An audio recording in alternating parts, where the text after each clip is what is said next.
Welcome back to the One Question Leadership Podcast. I'm Glenn Caruso, head football coach at the University of St. Thomas, and so happy you tuned in.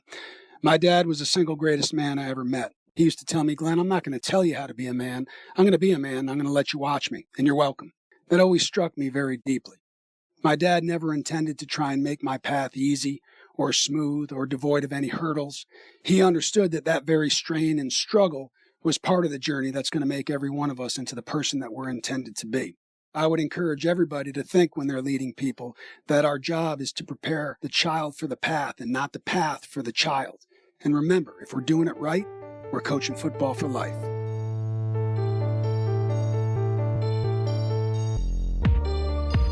Greetings, this is Ty Brown, and welcome to the One Question Leadership Podcast, where we highlight executive and organizational leadership. Be sure to follow us on Twitter at 1Q Leadership. Our guest today is Coach Bobby Williams. Coach Williams is the special teams coordinator and tight ends coach at University of Oregon. Greetings, Coach. Thanks for joining us. Ty, good to see you, man. Coach, you know, we go back a long time, back when I was a walk-on football player at Michigan State. And, of course, you were lead running backs associate head coach. Was that what it was? And then got moved up to the head coach when Coach Saban left. Been in the game, coaching for 37 years now.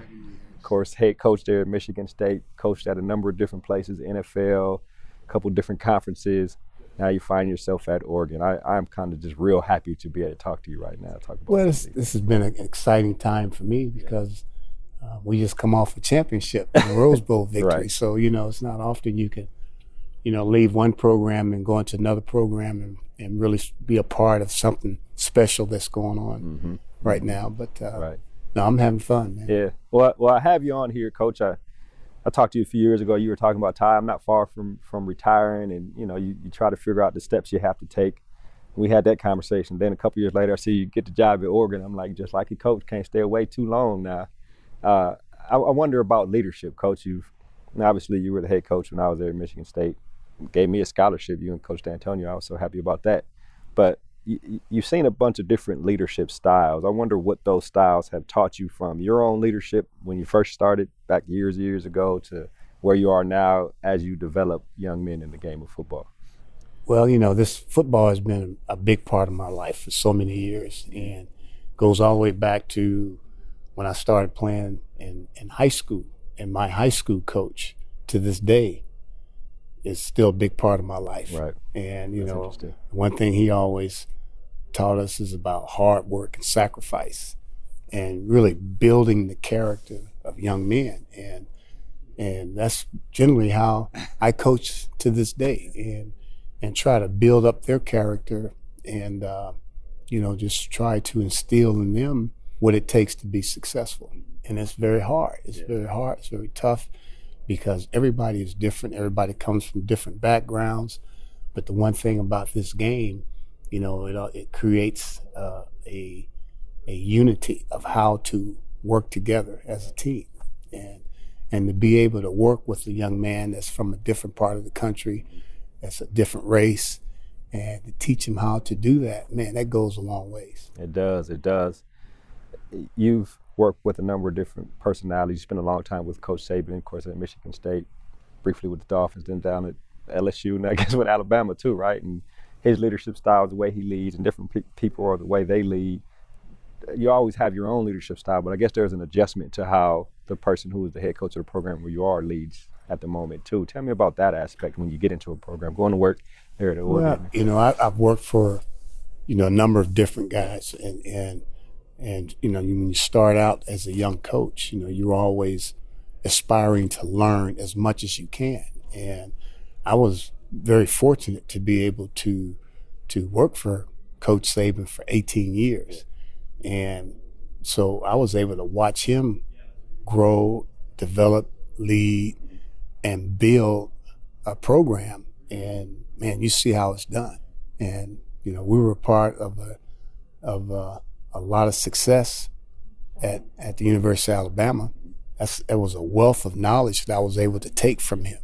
And to go to another program and to take some of that knowledge and expertise to help build that program. So, leadership comes in a lot of different ways. the best way I always thought is to lead by example. I think about the ups and downs of coaching, right? You deal with challenges. My personal example, after a big game, we had just beaten Notre Dame, second or third year in a row. Herb Haygood catches a pass, and exciting game at the end. And before the game, some of the assistant coaches came and told us that Notre Dame, the coaches wouldn't shake you guys' hand before the game. And being a young African-American player, we kind of took some offense to that. We were like, this is the first black coach in the Big Ten, first year as a head coach, and they walk away when it's time to shake hands. We took it all the way. Probably wasn't. Notre Dame was just mad because we were beating them a couple years in a row, but we took it a whole different way. And after the game, caught up in my emotions, as I'm walking off the field, I walked past Coach Davey, who was the head coach at the time, put my hands up and say, and they didn't want to shake our hands, but we still won. And it took a picture of that. It was a newspaper. And of course, my father's from Lansing, Michigan, so the Browns are in Lansing and Michigan State's in East Lansing. And I realized at that moment what my mother had always told me, Tai, be careful how you act because a lot of people are watching you and you represent more than yourself. So my philosophy now is, do you wear my jersey? At the moment, when I realized, when I had to come sit down and talk to you about representing Michigan State, and we got to suspend you for a week, no need to come to the practice, you don't even got to show up, but we got to do something. What I realized at that moment was I represented, obviously it said Ty Brown in my jersey, and my jersey said Ty Brown because we had another T Brown on the team, so my whole name was on the jersey. So people in Lansing and the people watching and listening, people were calling me from LA that had heard about it. I had embarrassed the family name. B, it said Michigan State. So now I embarrassed the whole institution of Michigan State. C, Bobby Williams is the head coach, so I'm embarrassing Bobby Williams. Mark D'Antonio is my position coach, so I'm embarrassing Mark D'Antonio because I'm a DB. And so at that point, I realized that the people that vouch for you, you walk around every day representing all the people that vouch for you. And I really liked the way you handled that. You could have easily kicked me. I was a walk-on. I probably didn't have much value to the team at the moment, but suspend me for a week. It's a lesson learned. And I say all that and tell that story because of the importance of the way, as a coach and as a leader, you handle the discipline, the challenges that you have to deal with when you're dealing with young men, 18 to 22-year-olds. That was just an important fact of my life to learn about the jerseys and who we represent, Coach. Wow, man, that's deep. But, you know, that's a life-changing moment at an early age. Right. And, you know, as you go through life, you're going to have a lot of those, you know, life-changing moments, things that will impact you, that will, you know, make a course in your life go one direction or the other. In that particular case, man, I think it made you take a turn for the right, man. You know what I'm saying? So you've gone on, you've had a successful career to this point, and, you know, you're going to continue to grow, man. But, you know, that's what life is, man. And this game, man, exposes you to so many different things, man, that will happen. I mean, I've had highs and lows of being the coach, man, you know, winning big games and, you know, losing games that you shouldn't have lost. And I mean, all types of things, man. So, I mean, no, it's been great, man. It's been a great experience for me. And I am continuing to enjoy this profession.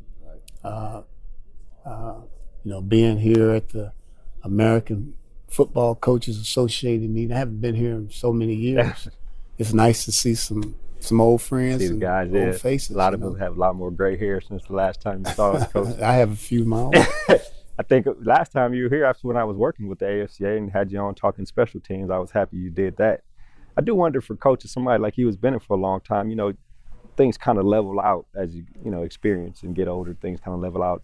The lows aren't so low, the highs aren't so high.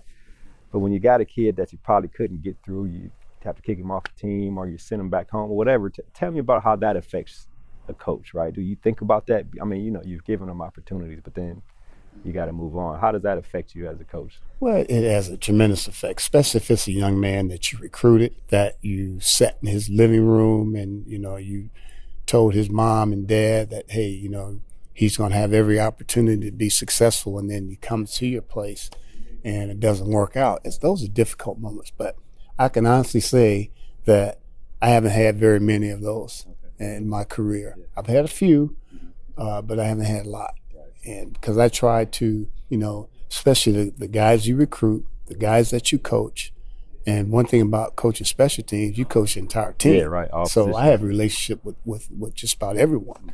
And, you know, you try to impact as many kids as possible, man.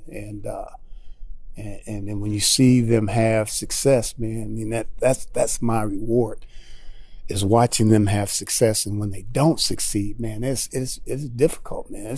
It's like your own kid, you know, not having success. And it hurts to see a young man, you know, not achieve a goal that he set out to go after. I'd imagine if a guy comes in and, you know, all of us when young want to play professional or go on to the next level or get a whole bunch of playing time. But if a guy that sticks it out and graduates, right, at the moment you may be happier than they are in terms of that goal of graduation, and they probably feel like they didn't get the time or they didn't get to the NFL.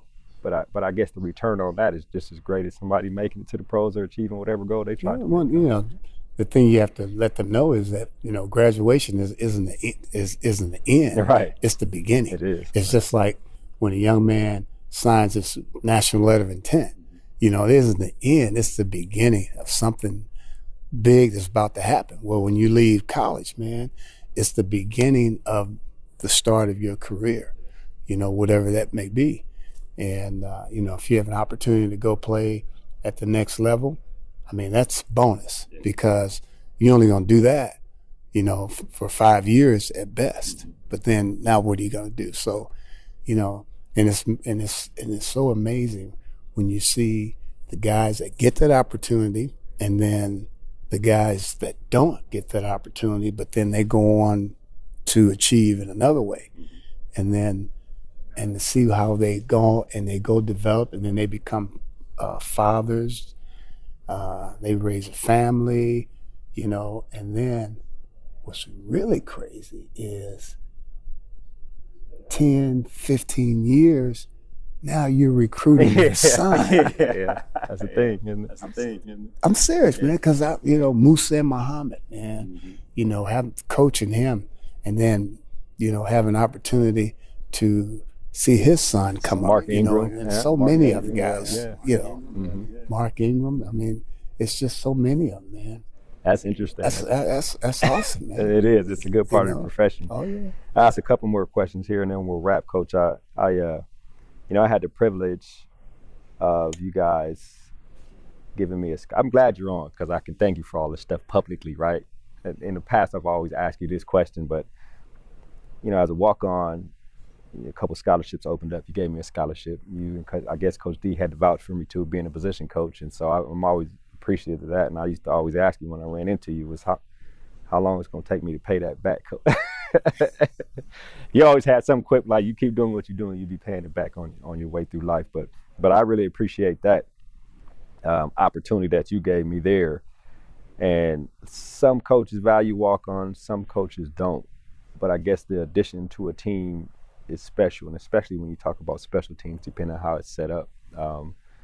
How important are those guys who aren't the stars, the guys who may not go to the NFL, but they contribute to the team? And obviously, I know how important I was to you guys, but I didn't even touch the field. You guys gave me a scholarship, right? So I feel special about that. So. Well, I'm gonna tell you something. Walk-ons, to me, and I know a lot of coaches, but to me, are the most important guys on your team, because those guys, they allow you to practice and they get your team ready to play. And in the process, throughout the course of the season, you start to find out, hey, some of these guys can play. And I've seen there are guys playing on Sunday.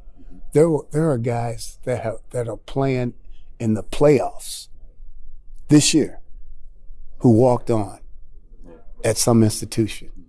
And I had one just recently walked on and was playing in the playoffs.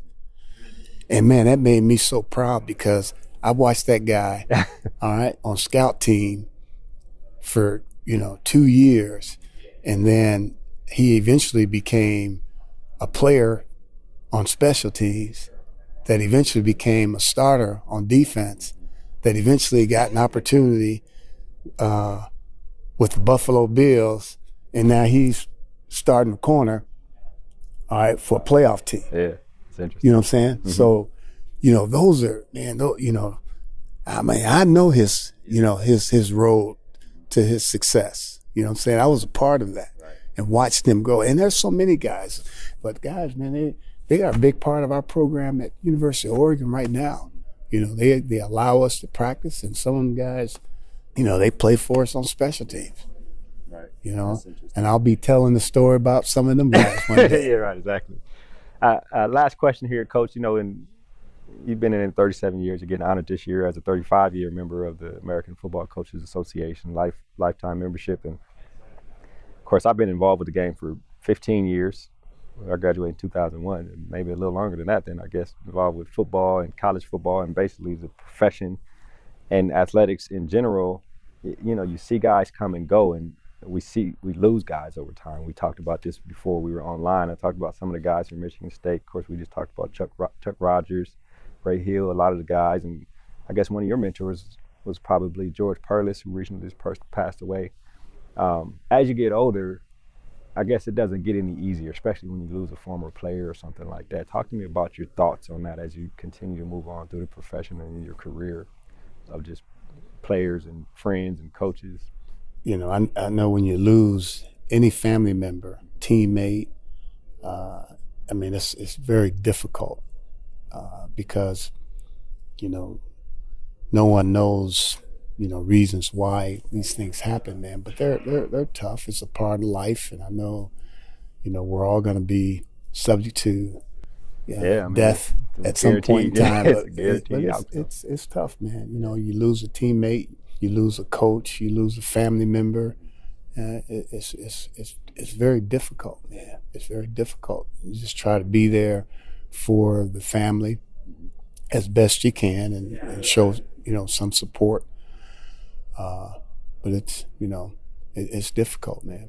Well, Coach, this has been an excellent conversation. I appreciate that you've always been available for whatever I'm into at the time, whether it's speakers at the AFCA, hosting a podcast, trying to apply for some internship. I remember I was trying to get an internship with the Lions, and you called, at the time was Martin Mayhew.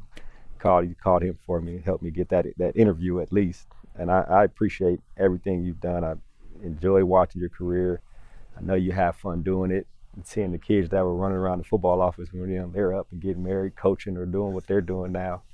So I really appreciate you joining us here on the podcast. Oh, man, I'm happy, man. It's good to see you. Keep doing what you do, man. Yes, sir.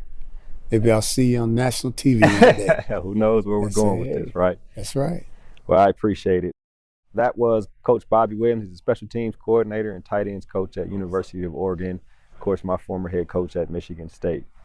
And of course, this is Ty Brown with one question. And keep in mind, the role of a leader is to create and maintain an environment that people want to be a part of. And as always, be better tomorrow than you are today.